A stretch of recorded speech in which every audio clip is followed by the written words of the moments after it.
Seorang wanita tiba-tiba menghilang dan kini dicari keluarganya, namun ternyata setelah ditemukan di rumah pacarnya sendiri sudah terkubur bahkan terbakar. Wanita tersebut saat itu cekcok dengan sang pacar dan dihabisi. Kejadian kisah nyata yang aku ceritakan kali ini terjadi di Wonogiri, Jawa Tengah. Seorang wanita cantik bernama Kartika Margareta Diah, berusia 28 tahun, single mom dengan satu anak. Pernah menikah dengan sang suami, rumah tangganya dikaruniai satu orang anak, namun ternyata tak berjalan lancar hingga dirinya bercerai dengan sang suami.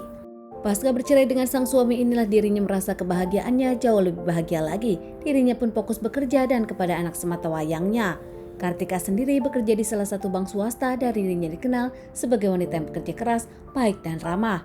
Bahkan di tempat kerja, Kartika sendiri dikenal sebagai wanita yang tak punya masalah, bahkan tak ada musuh.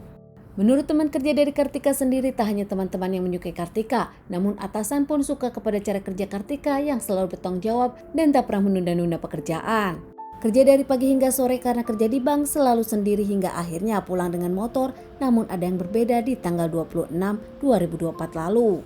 Saat di jam istirahat, Kartika memilih keluar dari kantornya, mengaku kalau dirinya akan ke rumah sang pacar Supriyanto. Supriyanto sendiri adalah pacar Kartika yang baru dekat beberapa bulan, berusia 45 tahun. Seorang duda dengan 2 kali pernikahan, punya anak 1, namun Supriyanto sendiri kini tak bekerja. Dulu punya pekerjaan namun mengundurkan diri dari perusahaan lamanya. Tak lama Kartika pun sampai ke rumah Supriyanto dan di sana keduanya ngobrol.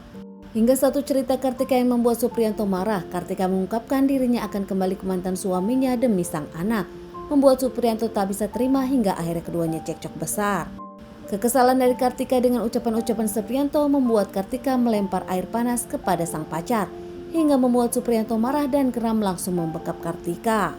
Saat itu pun Kartika mendapatkan pemukulan. Kartika pun ditutup hidungnya dan dibenturkan beberapa kali kepalanya ke lantai hingga akhirnya tak bernyawa. Supriyanto sempat panik namun tak lama dirinya pun memasukkan jasad Kartika ke lubang serta sebelumnya dibakar dulu. Menyembunyikan jasad Kartika usai dibakar, menguburkannya di lubang yang telah dirinya gali, Kartika sendiri terkubur di rumah Supriyanto.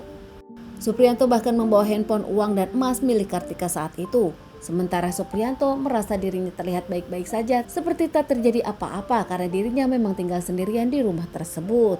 Sementara di rumah Kartika malam hari, keluarga Kartika kebingungan. Tak seperti biasanya Kartika belum pulang. Hingga akhirnya menjelang malam sekali keluarga Kartika pun langsung menelpon teman-teman Kartika dan kaget mendapatkan kabar kalau Kartika sudah keluar kantor di jam istirahat dan tak kembali lagi. Bahkan saat dihubungi Kartika pun tak bisa ditelepon. Keluarga yang merasa ada sesuatu hingga akhirnya keluarga pun melaporkan kejadian ini kepada pihak kepolisian. Pihak kepolisian pun menyelidiki. Meskipun tak mudah, namun akhirnya pihak kepolisian mendapatkan info setelah sebulan kejadian. Pihak kepolisian pun usai mengusut ini mendapatkan kecurigaan kepada seorang lelaki yang ternyata pacar Kartika sendiri bernama Supriyanto. Ternyata Supriyanto sendiri ada residivis yang pernah 2 kali diamankan. Kasus pertama, Supriyanto sendiri menghabisi nyawa seseorang di tahun 2009 dan dihukum beberapa tahun. Sementara kasus kedua, Supriyanto melakukan KDRT kepada sang istri dan dihukum 11 bulan. Pihak kepolisian curiga hingga akhirnya menyelidiki Supriyanto dengan datang ke rumah Supriyanto untuk interogasi. Saat interogasi, Supriyanto mengaku dirinya tak tahu keberadaan Kartika.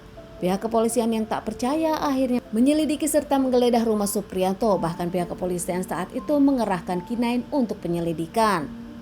Di sana bahkan ada bekas bakaran dan juga kuburan yang terisi tulang belulang, hingga akhirnya pihak kepolisian membawa tulang belulang tersebut ke rumah sakit untuk dilakukan tes DNA. Hasil DNA tersebut mengungkapkan kalau jasad tersebut ternyata memang benar Kartika.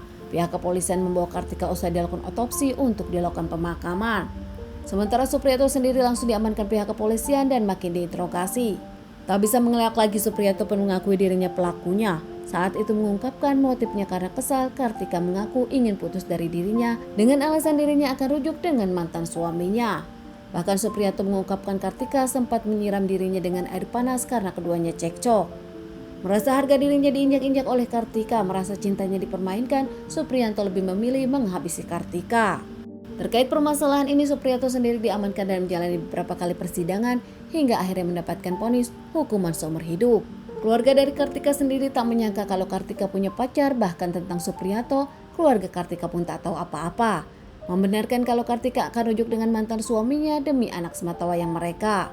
Kini anak dari Kartika sendiri kehilangan sang ibu dan dirawat oleh sang ayah bersama neneknya.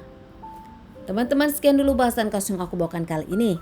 Semoga ini bisa dijadikan pelajaran untuk kita dan ditunggu bahasan kasus-kasus selanjutnya.